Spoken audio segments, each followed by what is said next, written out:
क्या आपको लगता है कि आपके जीवन में बहुत सी आदतें और डर आपके अपने नहीं हैं, बल्कि वो आपके पूर्वजों के अनुभव और आदतें हैं जो आपके चक्रों में छिपी हुई हैं? आइए आज जानते हैं कौन सा चक्र पूर्वजों की कौन सी आदत अपने साथ लेकर चलता है। परिवार की जीविका, भय और असुरक्षा से जुड़ी आदतें, जैसे गरीबी का डर, जीविका के लिए संघर्ष, घर परिवार से जुड़ी असुरक्षाएं। स्वाधिष्ठान चक्र, संबंध और भावनाओं से जुड़ी पूर्वजों की आदतें, जैसे रिश्तों में कड़वाहट, दबी इच्छाएं, स्त्री पुरुष संबंधों से जुड़े ट्रॉमा। जब आप स्वाधिष्ठान चक्र पर ध्यान करते हैं तब आप धीरे धीरे ये पाएंगे कि आपके अंदर ये जो दबी इच्छाएं, कड़वाहट और स्त्री पुरुष से संबंधित ड्रामा है, ये धीरे धीरे खत्म होते हैं और इनके लिए आपको फॉरगिवनेस और ग्रेटिट्यूड करना भी जरूरी है। मणिपुर चक्र, आत्मविश्वास की शक्ति और अपने वंश से जुड़ी आदतें, जैसे दूसरों से दब जाना, गुस्से का गलत प्रयोग, नियंत्रण करने की प्रवृत्ति। इसके लिए आपको अपने मणिपुर चक्र पर ध्यान लगाना होगा और रम का उच्चारण करना होगा 108 बार। उसके बाद आपको इसमें फॉरगिवनेस भी करनी होगी कि आप जिससे दब रहे हो, क्या पता उसका पिछले जन्म का कर्मा होगा।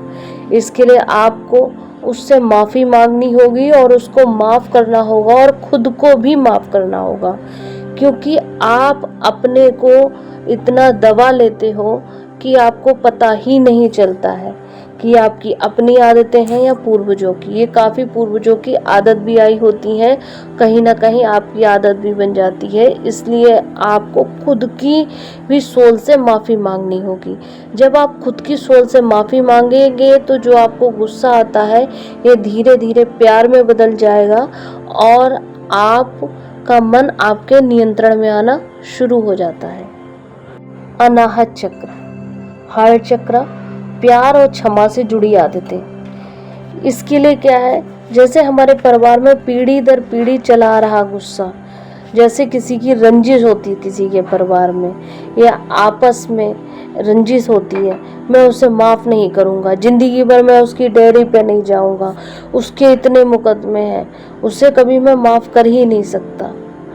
और उसके बाद क्या है, दिल टूटने का अनुभव, जैसे कभी ना कभी किसी ने किसी के साथ छल किया तो उसका दिल टूट गया, या फिर आपके कोई ऐसे पूर्वज हो जिनको कोई और पसंद हो, उनकी शादी हो गई हो तो उनके दिल में वो चीज़ रहती है, भले वो कितने भी वृद्ध हो जाएं, उनको ध्यान ना रहे, पर हमारे अपचेतन मन में वो चीज़ें रहती हैं। यही चीज़ें हमारे भी जीन में आई होती हैं, पर हमको ये चीज़ें धीरे धीरे पता नहीं लगती हैं। जब आप ध्यान करते हैं और फॉरगिवनेस करते हैं तब वो चीज़ें धीरे धीरे हमारे मन से चली जाती हैं। हम किसी को किसी के लिए माफ़ नहीं करते, हम केवल खुद के लिए खुद को माफ़ करते हैं। हम इस दुनिया में खाना खाने, संतान उत्पन्न करने और अदर कार्य करने ही नहीं आए हैं। हम एक स्पेशल टास्क के लिए पैदा हुए हैं और हम उसके लिए ही हमें काम करना चाहिए। हमें जो मिला है वो दूसरों को देने के लिए आए हैं।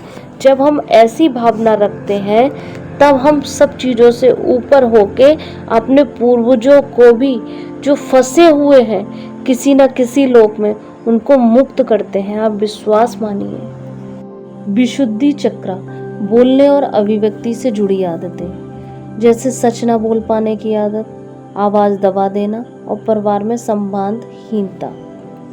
ये अक्सर महिलाओं में पाया जाता है क्योंकि आप ज़्यादातर महिलाओं में थायराइड देखते होंगे।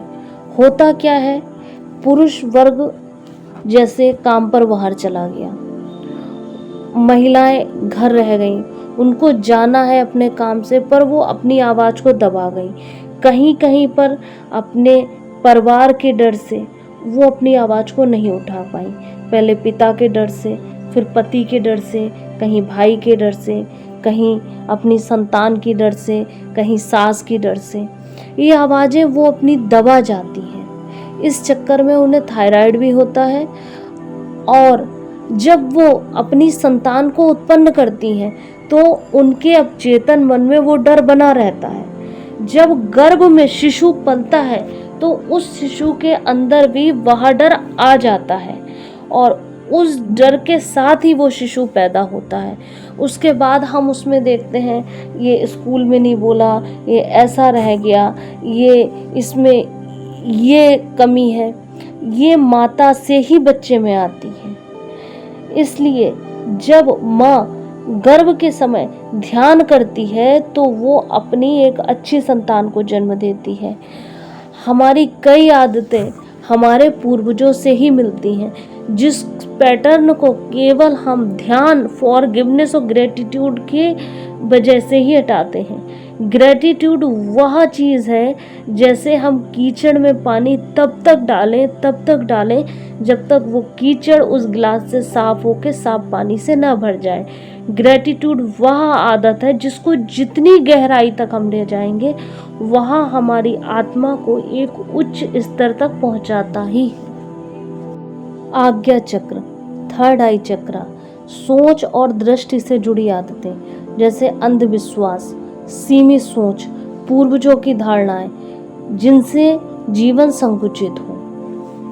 आप देख रहे होंगे जिस जगह पर अंधविश्वास होगा, जैसे आप उत्तराखंड में लोगों के घर महिलाओं के ऊपर देवियां आती हैं तो उनको विश्वास है कि देवी से ही हमारा काम होगा।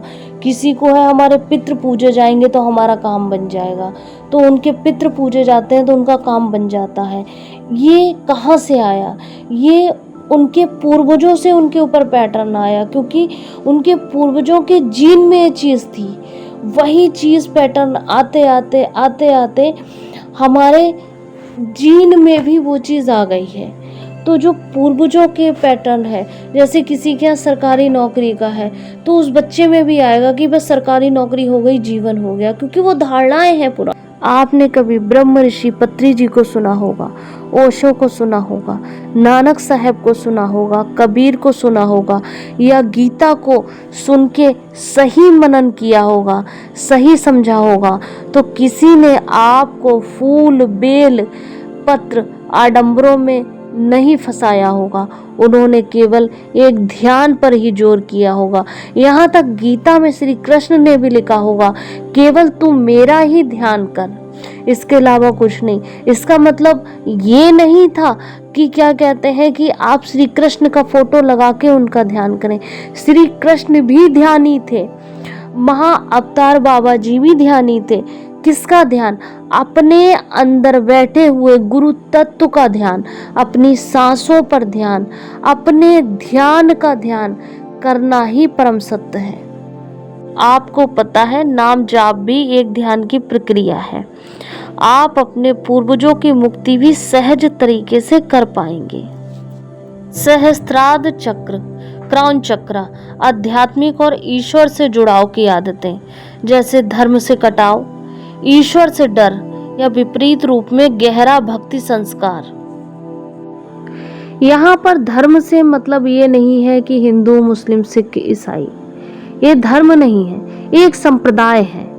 हर व्यक्ति ने अपने अपने संप्रदायों पर जोर दिया है, कुछ संगठन बने हैं, उन संप्रदायों को माना है और वो संप्रदाय आगे बढ़े हैं। धर्म एक है, इंसानियत का धर्म। और लोग कहते हैं मैं धार्मिक हूँ, मैं इतनी पूजा करता हूँ, ये धर्म नहीं है, एक धर्म है। या तो आप कितने अध्यात्म में हैं। अध्यात्म आपको एक पहले तो बंटवारा नहीं सिखाता। दूसरा है आपके धर्म का मतलब आप बिल्डर हैं, लॉयर हैं, डॉक्टर हैं या आप दुकान करते हैं। आप अपने उस धर्म में कितने ईमानदार हैं, क्योंकि जो धर्म है वही आपका सच्चा कर्म।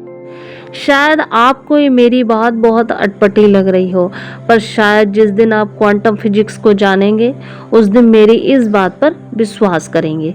ईश्वर से डर, आज लोग इसलिए नहीं पूजा करते क्योंकि उन्हें ईश्वर में प्रेम है, इस ब्रह्मांड की शक्ति पर विश्वास है, इस प्रकृति का प्रेम है। ना भाई ना, उन्हें केवल ईश्वर का डर है कि ये काम अगर ऐसा नहीं होगा तो ईश्वर मेरा कुछ बिगाड़ देगा। ईश्वर अकेला आपके ऊपर बिगाड़ने को नहीं बैठा है। अपने इस पैटर्न को बदलिए धीरे धीरे। विपरीत रूप में गहरा भक्ति संस्कार, मैं ये माला चढ़ा दूं, मैं ये वाला फूल चढ़ा दूं, केतकी के फूल इसे पसंद है, गुलाब इसे पसंद है, चंपा इसे पसंद है, और ये इंद्र को पसंद है, ये वरुण को पसंद है, कि ये विष्णु को पसंद है। ऐसा कुछ नहीं है, कोई खाली नहीं बैठा आपके लिए।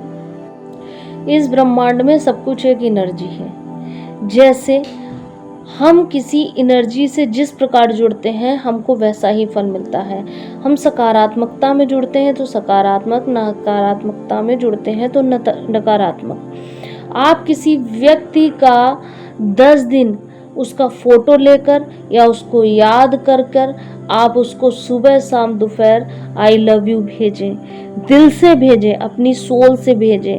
आप देखेंगे 7 दिन बाद वो व्यक्ति आप पर आकर्षित ही होगा।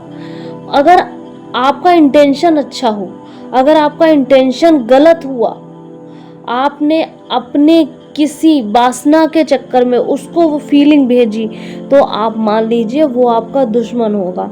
ये कुछ प्रयोग मैं अपने मन से नहीं बता रही हूँ, ये कुछ बुक्स में लिखे हैं वो मैं आपको बता रही हूँ। इसलिए आप इस ब्रह्मांड यानी ईश्वर पर ध्यान रखें। ये ब्रह्मांड बाहर नहीं है, आपके अंदर ही है।